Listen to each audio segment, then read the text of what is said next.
Sienna's breath hitched as the flight attendant's fingers tore through her boarding pass, shredding it with cold precision. The ripped fragments fluttered onto the counter like discarded confetti. Gasps rippled through the waiting passengers. A few pulled out their phones, recording the scene as Melissa Thompson, with a smirk of satisfaction, leaned in and sneered, "Nice try, sweetheart. First class isn't for people like you." Sienna stood frozen, her fingers tightening around the handle of her bag. A heavy silence swallowed the terminal until the calm, lethal voice of her father broke through. Thompson Carter said, his presence commanding instant attention. "You just made the worst mistake of your career. But before we dive deeper into the story, tell me, where are you watching from? Drop your location in the comments below, and if you love stories like this, don't forget to hit that subscribe button and turn on notifications so you never miss out on the next one." The late December air in Atlanta International Airport crackled with a particular kind of chaos that only holiday travel could create. Waves of passengers surged through the terminal like tides, their rolling suitcases creating a constant percussion against the polished floors. The scent of cinnamon and coffee wafted from nearby cafes, mixing with the cool metallic breathe of the air conditioning system. Among the sea of harried faces and winter coats, 17-year-old Sienna Carter moved with purposeful grace, her head held high despite the weight of her leather backpack. She'd earned this moment. After a week at the National Youth Leadership Summit in Washington, D.C., where she'd presented her research on sustainable business practices to a panel of Fortune 500 executives, Sienna felt like she was floating. The other participants had elected her to deliver the closing speech, and the thunderous applause still echoed in her memory. Her father had insisted on booking her a first-class ticket home as a reward, though Sienna had initially protested. "You deserve it," he'd said, his voice warm with pride. Sometimes comfort isn't just about luxury. It's about claiming your rightful place in the world. Now, clutching her boarding pass, Sienna felt that familiar flutter of excitement in her chest. The summit had transformed her in subtle ways, strengthening her natural confidence and sharpening her vision for the future. She'd connected with brilliant young minds from across the country, debated economic policies with seasoned professionals, and even caught the attention of several college recruiters. Her carefully pressed blazer and crisp white shirt reflected the professional image she'd cultivated, while her braids, styled in elegant rows, honored her heritage with pride. Yet as she approached Gate A7, Sienna couldn't help but notice the slight shifts in energy that had become all too familiar. The way certain eyes lingered a beat too long on her face, then darted to her first-class ticket, then away. The subtle repositioning of purses, the microscopic adjustments in posture that spoke volumes in their silence. She'd learned to steel herself against these small wounds, to let them slide off her like rain. Her father's words echoed in her mind. "Your excellence is not a surprise to be questioned, but a reality to be recognized." The gate area was a microcosm of the larger terminal's chaos, with passengers sprawled across rows of seats, some dozing, others tapping frantically at laptops or phones. Behind the counter stood Melissa Thompson, a flight attendant whose pressed uniform and rigid posture suggested someone who took rules very seriously, perhaps too seriously. Her graying hair was pulled back in a severe bun, and her lips seemed permanently pressed into a thin line of disapproval. As Sienna approached, Melissa's gaze swept over her with the kind of automatic skepticism that made Sienna's skin prickle with awareness. "Next," Melissa called out, her voice clipped and professional, yet somehow managing to convey a wealth of preconceptions in that single word. Her eyes flickered over Sienna's ticket, then back to her face, then to the ticket again, each glance carrying the weight of unspoken assumptions. "Are you traveling alone?" The question came with an edge that suggested it was less about concern and more about suspicion. Melissa's fingers drummed against the counter, her French manicured nails creating a staccato rhythm that seemed designed to communicate impatience.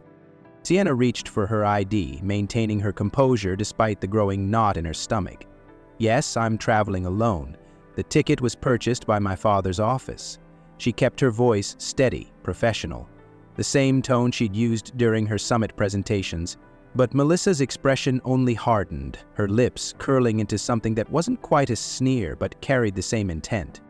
"This ticket," she said, holding it up to the light as if examining a counterfeit bill, "doesn't look right to me." The words hung in the air like smoke. acrid and suffocating. A small crowd had begun to gather, their attention drawn by Melissa's deliberately raised voice. Sienna felt the weight of their stares pressing against her back. "I assure you it's legitimate," she said, fighting to keep the tremor out of her voice. "You can check it in the system." "Oh, I'm sure you have an answer for everything," Melissa cut in, her voice dripping with condescension. "We get people like you all the time trying to sneak into first class with fake tickets." The word "you" carried a weight that made Sienna's chest tighten. Before she could respond, Melissa's hands moved with shocking swiftness, the sound of tearing paper sliced through the gate area's ambient noise like a gunshot. Sienna watched in horror as her boarding pass was ripped cleanly in two, the pieces flutter falling onto the counter between them. "Nice try," Melissa announced, loud enough for everyone to hear. "You people always think you can get something for free. Now move along before I call security." Gasps rippled through the crowd. The distinctive clicks and beeps of phone cameras being activated punctuated the tense silence. Someone whispered, "Is she recording this?" Another voice muttered, "That's not right." But no one stepped forward. No one intervened. Sienna stood frozen, her hands trembling slightly as she stared at the torn pieces of her ticket. Every lesson in poise and professionalism from the summit crashed against the wall of humiliation rising in her chest. She wanted to scream, to demand justice, to let loose the fury building behind her eyes. But she knew the script society had written for this moment. Any display of anger would only confirm the stereotypes Melissa was so eagerly enforcing. With deliberate movements that took every ounce of her self-control, Sienna gathered the torn pieces of her ticket. Her fingers felt numb. She could hear her heartbeat in her ears, drowning out the murmurs of the crowd. As she stepped away from the counter, she pulled out her phone, each number on the keypad coming into sharp focus as she dialed. 1 ring, 2 rings. "Dad?" Her voice cracked slightly on the word. The response was immediate but measured. Nathaniel Carter's voice carried the kind of quiet authority that made corporate boardrooms fall silent. "Sienna, what's wrong?" She swallowed hard. "The flight attendant, she just ripped up my ticket. She said it was fake. She couldn't continue. The silence on the other end of the line was absolute, heavy with the weight of gathered storm clouds.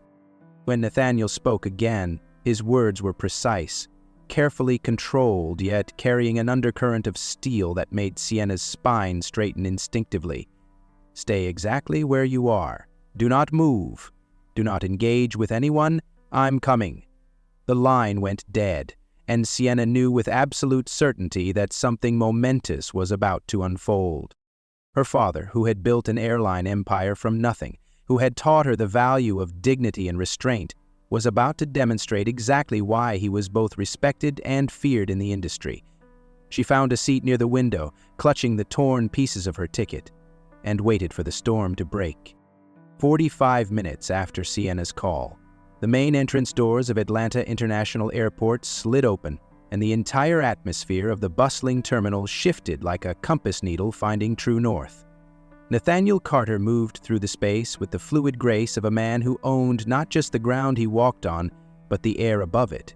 His charcoal suit was impeccably tailored, his presence commanding without being ostentatious.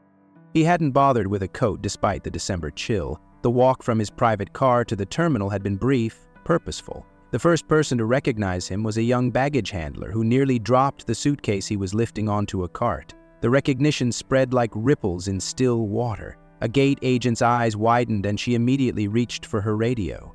A TSA officer straightened his posture, suddenly alert. The whispers began to circulate. "That's Nathaniel Carter." "The airline owner? What's he doing here?" But Nathaniel noticed none of it. His dark eyes, usually warm with the careful consideration of a businessman evaluating opportunities, now burned with a father's controlled fury. The crowd seemed to part instinctively before him, responding to some primitive recognition of power held carefully in check. 2 airline executives who happened to be in the terminal immediately changed direction upon seeing him, their faces draining of color. They knew this wasn't their CEO coming to inspect operations or attend a meeting. This was a father whose child had been wronged, and that made him infinitely more dangerous. A security guard moved to intercept him, then froze mid-step as Nathaniel's gaze swept past. The badge pinned to Nathaniel's lapel, the kind that granted unrestricted access to every part of his airline's operations, caught the fluorescent lighting, but he wouldn't have needed it. Every employee in the terminal knew exactly who he was, and not one of them dared to impede his progress. His footsteps, measured and deliberate against the polished floor, seemed to echo with purpose. The usual chaos of the airport terminal dimmed in his wake, conversations dropping to whispers, then to silence. He moved like an approaching storm, calm on the surface, but carrying the promise of thunder. As Nathaniel approached Gate A7, the nearby passengers instinctively drew back, creating an arena of empty space. Melissa Thompson stood behind her counter, still processing another customer's boarding pass, unaware of the approaching storm. Even before he spoke, something in the air changed. A pressure drop that made ears pop and hearts race. "Who," Nathaniel's voice cut through the terminal noise like a blade through silk, "tore up my daughter's ticket?" The words were quiet, almost gentle, but they carried to every corner of the gate area. Melissa's head snapped up at the sound, her fingers freezing over her keyboard. Recognition flickered across her face, followed immediately by the first hint of fear. She straightened her spine, grasping at her professional demeanor like a shield. "Sir, hi." "The ticket?" Nathaniel continued, each word precisely measured. "That was legitimately purchased, properly issued, and legally presented." He moved closer to the counter, his presence filling the space. "Who took it upon themselves to destroy it?" Melissa's throat worked as she swallowed. "And Carter, I was following standard security protocols. We've had issues with fraudulent tickets and I—" "Show me," Nathaniel interrupted, his voice dropping even lower. "The protocol that instructs you to tear up a passenger's ticket. Show me where it says to humiliate a young woman in public without even verifying her identity." A trickle of sweat ran down Melissa's temple despite the terminal's aggressive air conditioning. "Sir, you don't understand what we deal with here.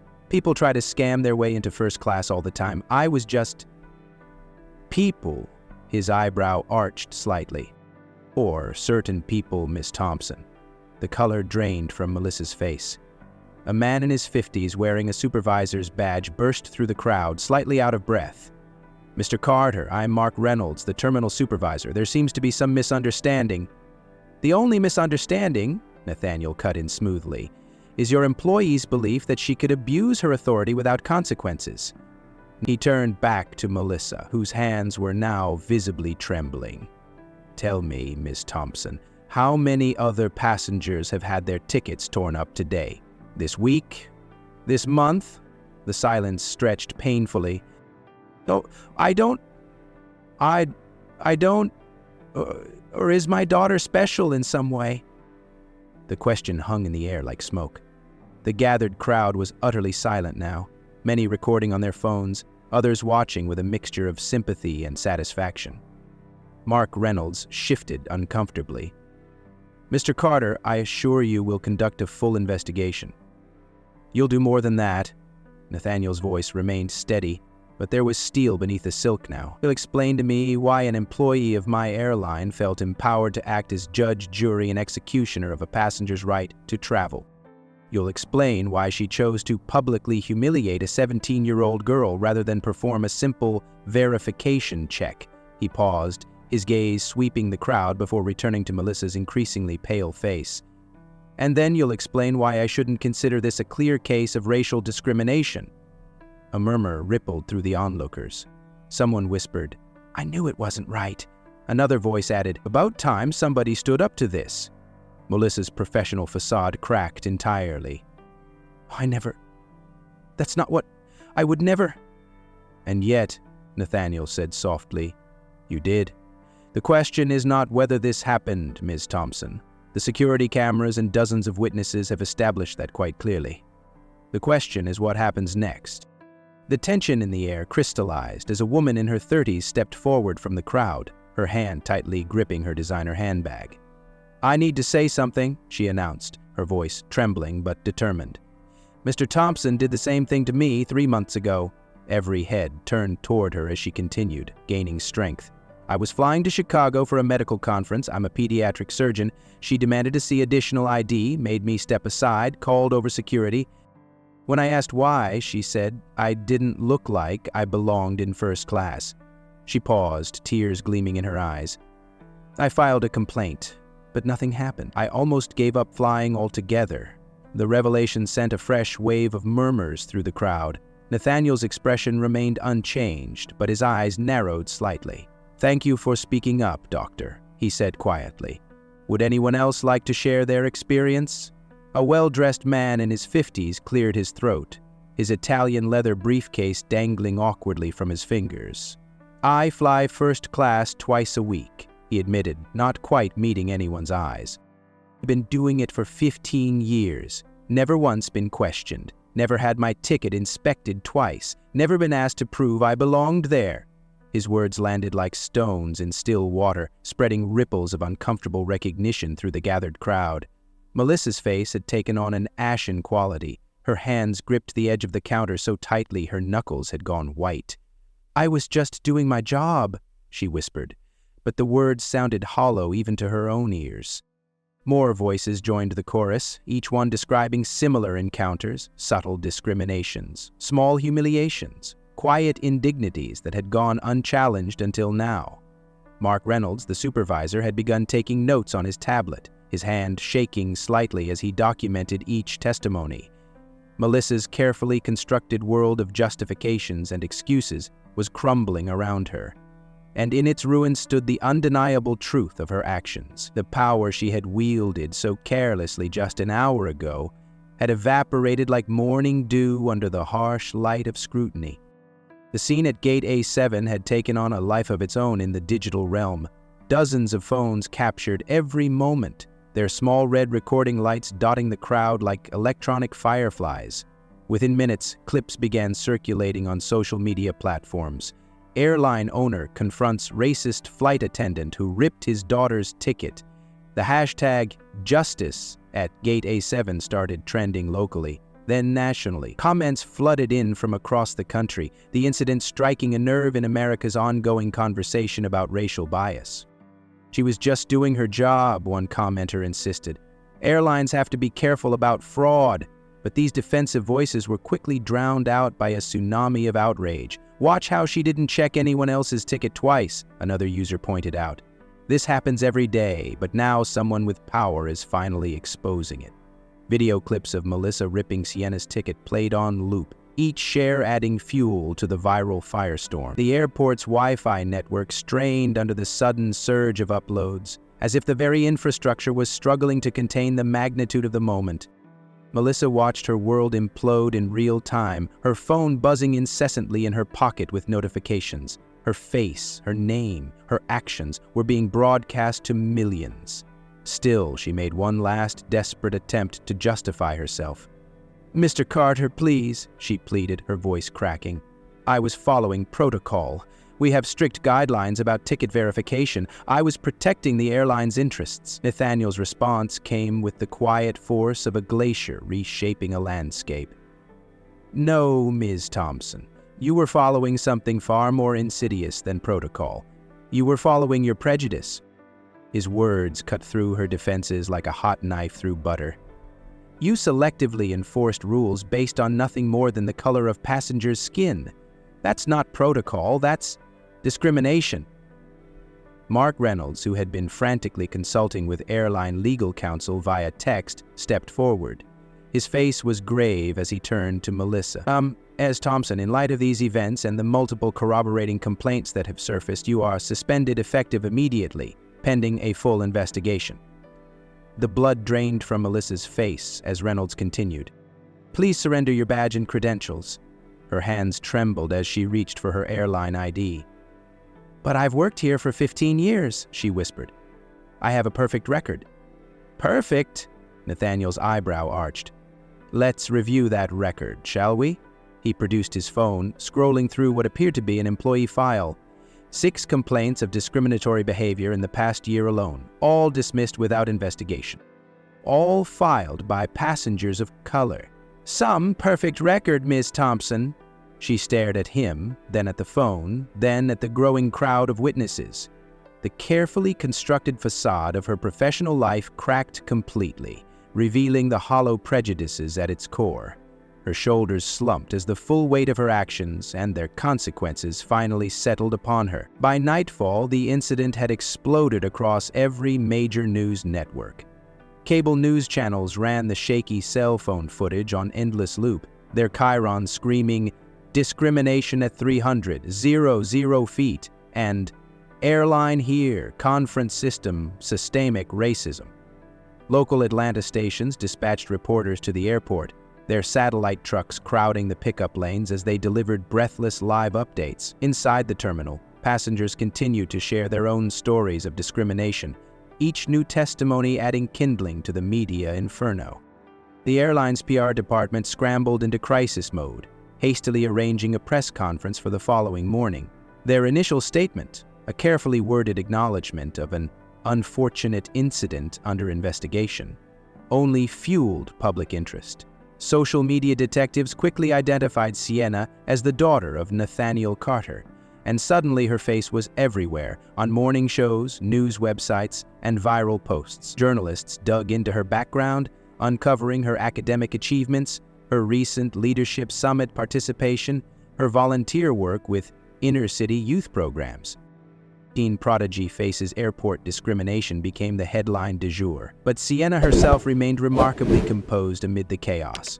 When a reporter managed to catch her as she left the terminal, thrusting a microphone toward her face, she paused thoughtfully before responding.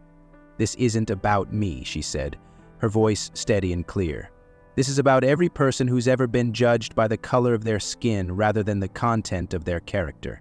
This is about systems that enable discrimination and the people who have the power to change them." Her words, delivered with the same poise she'd shown at the leadership summit, quickly went viral in their own right. People began sharing their own stories of discrimination using Sienna Seat, creating a digital tsunami of testimonials from across the country.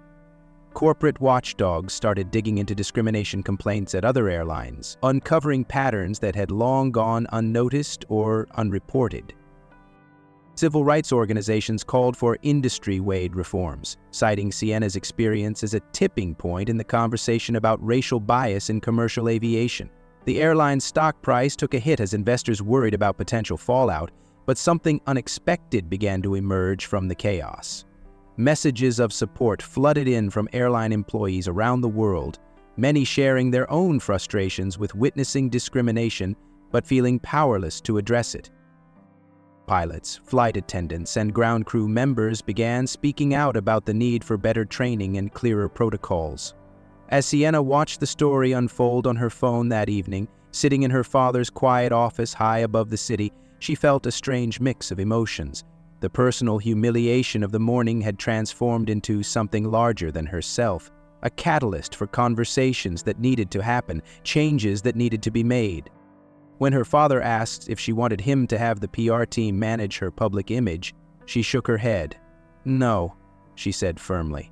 "But I do want to talk about how we can use this moment to create real, lasting change in the industry." Nathaniel smiled, recognizing in his daughter the same determination that had driven him to build his airline empire. But where he had built with steel and jet fuel, she was building with something even more powerful: the courage to confront uncomfortable truths and the vision to imagine a better way forward. The following morning, in a sleek boardroom 50 stories above Atlanta, 12 of the most powerful people in the airline industry sat in uncomfortable silence. The wall of windows offered a panoramic view of the city awakening below, but all eyes were fixed on Nathaniel Carter as he stood at the head of the polished mahogany table. "Ladies and gentlemen," he began, his voice carrying the same controlled intensity from the previous day, "we're not here to discuss damage control. We're here to address the cancer of discrimination that's been growing in our company." The board members shifted in their leather chairs, exchanging uneasy glances. Martin Whitaker, the CFO, cleared his throat. "Nathaniel, while yesterday's incident was unfortunate, we need to consider the financial implications of any hasty changes." "Hasty?" Nathaniel's eyebrow arched. "Is that what you call addressing a problem that's been festering for years?" He gestured to a stack of folders being distributed by his assistant. "In those files, you'll find every discrimination complaint filed against our airline in the past 5 years. 342 incidents, each one dismissed, buried, or explained away." The sound of pages turning filled the room. Patricia Chen, head of operations, spoke next.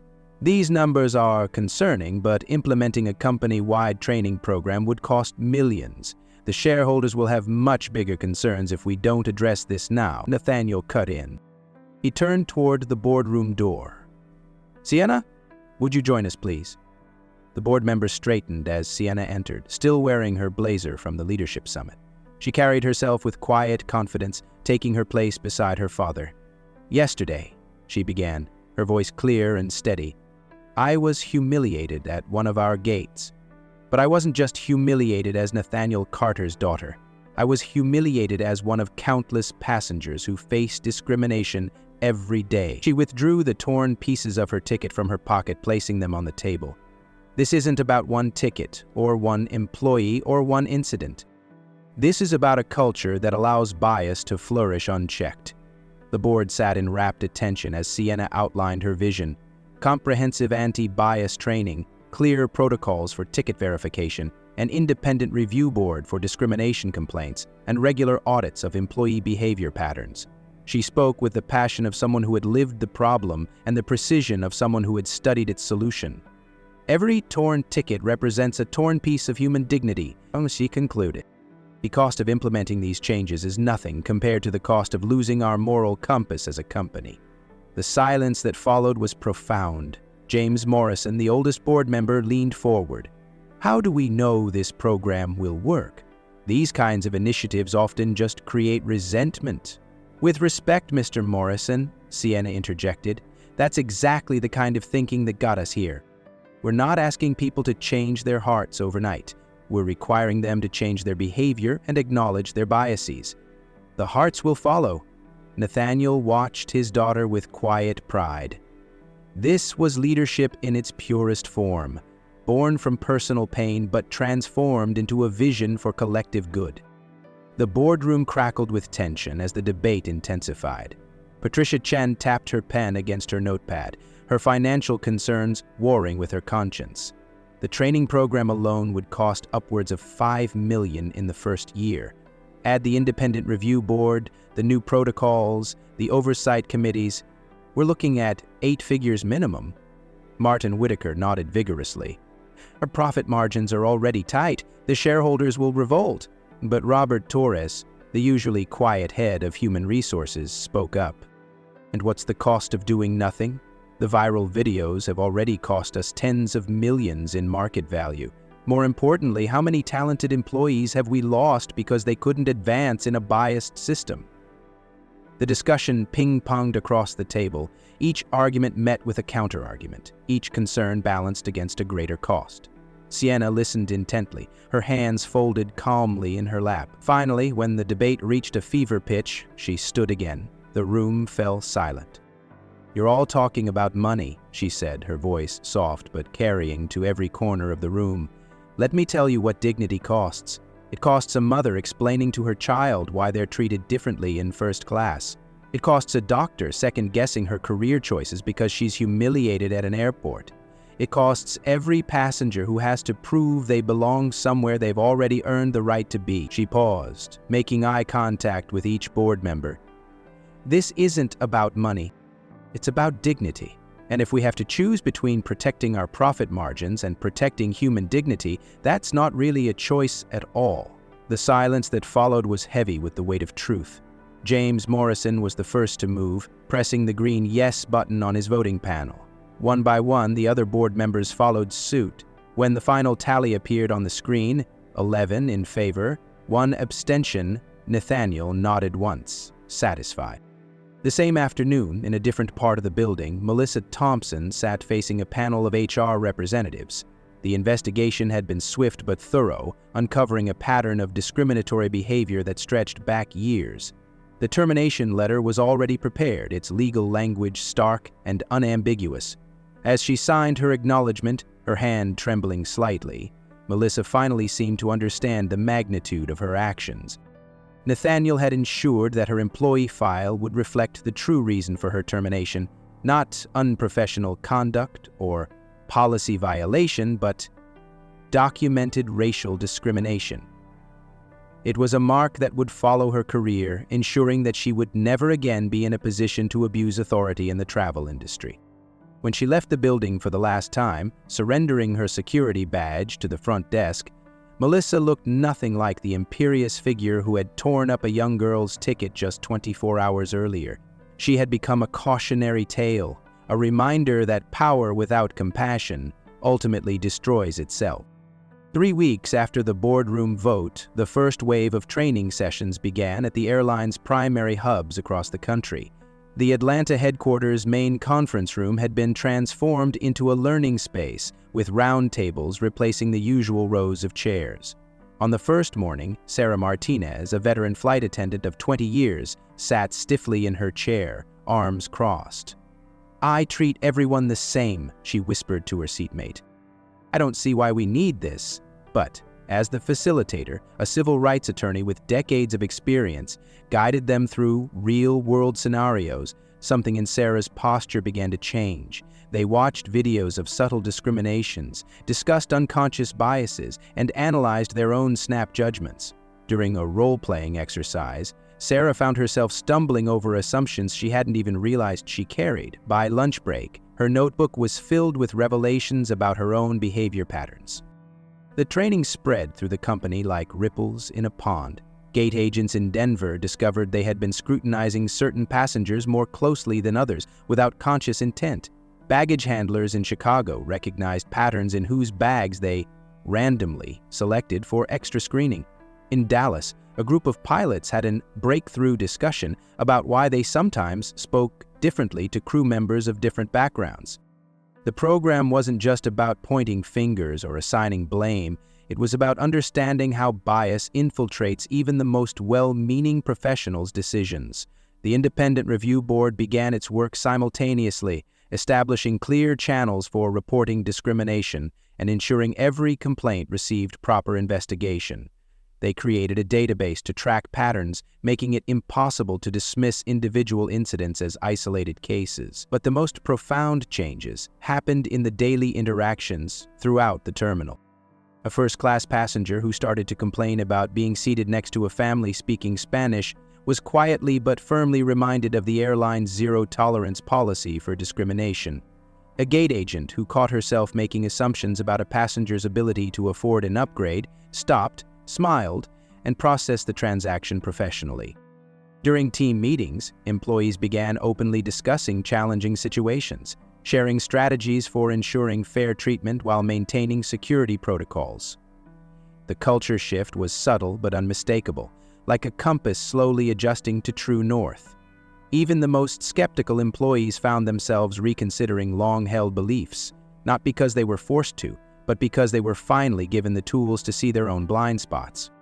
2 months after the incident, Sienna stood at the same gate where her ticket had been torn, but everything felt different. The leadership summit that had once been her proudest achievement now seemed like a prelude to something far more significant.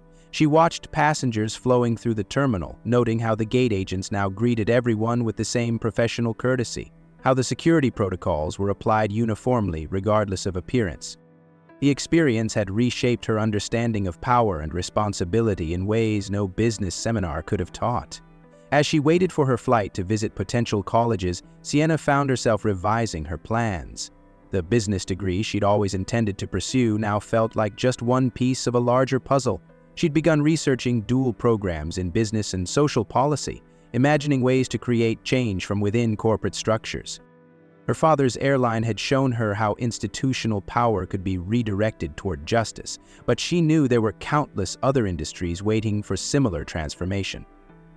A young black girl, perhaps 12 or 13, walked past with her mother, then did a double take. She'd seen Sienna's viral video, clearly. The girl's eyes widened with recognition and she offered a shy smile. Sienna smiled back, remembering how alone she'd felt that day at the gate.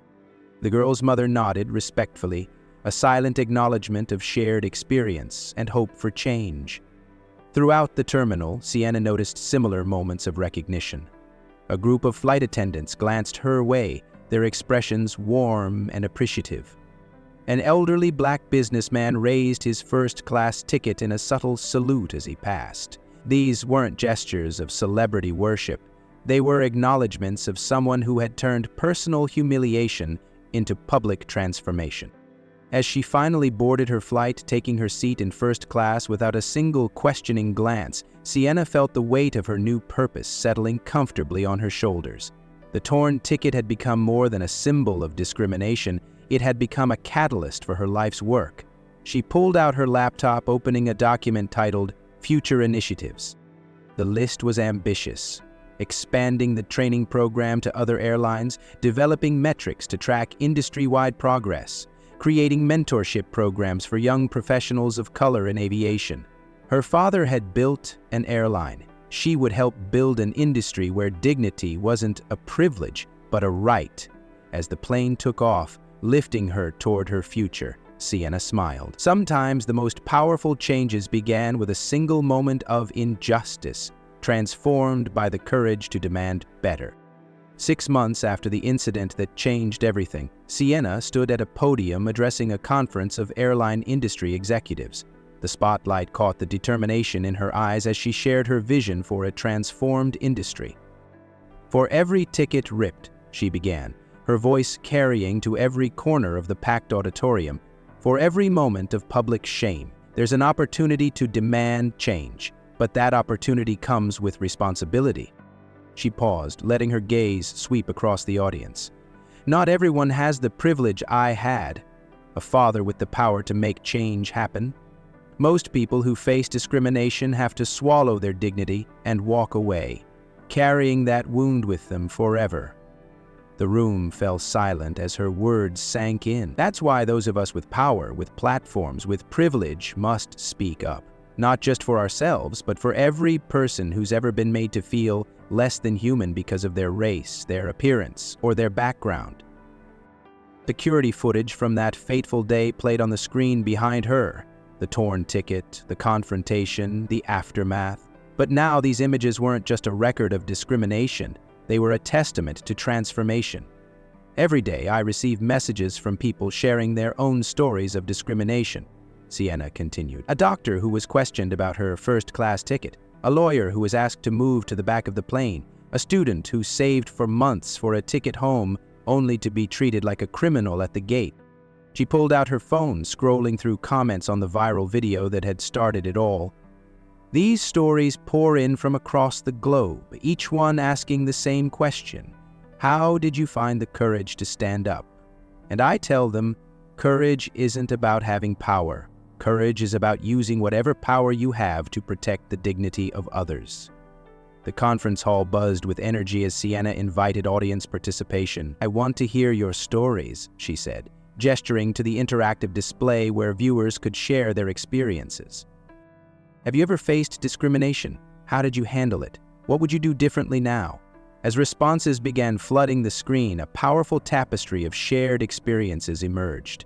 Stories of hurt, of resilience, of small victories and ongoing struggles, each one added to the larger narrative of necessary change.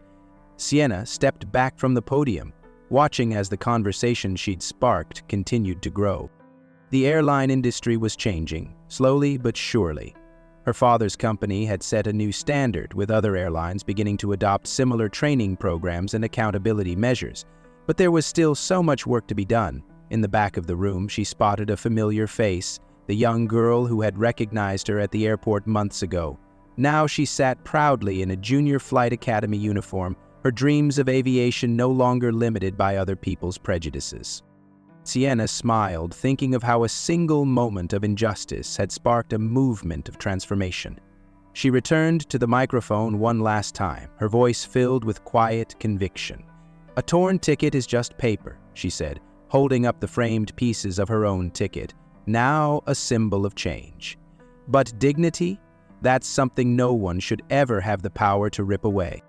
Together we can build an industry and a world where everyone's humanity is honored, where every journey begins with respect, and where the only barrier to reaching new heights is the sky itself." The applause that followed wasn't just for her words, it was for the promise of change they represented. As Sienna left the stage, she knew this wasn't the end of the story. It was just the beginning of a longer journey toward justice, one small step at a time. Your voice matters in this ongoing journey toward equality and respect. Perhaps you've stood at a counter like Sienna did, feeling the sting of prejudice. Maybe you've witnessed discrimination and wondered if you should speak up.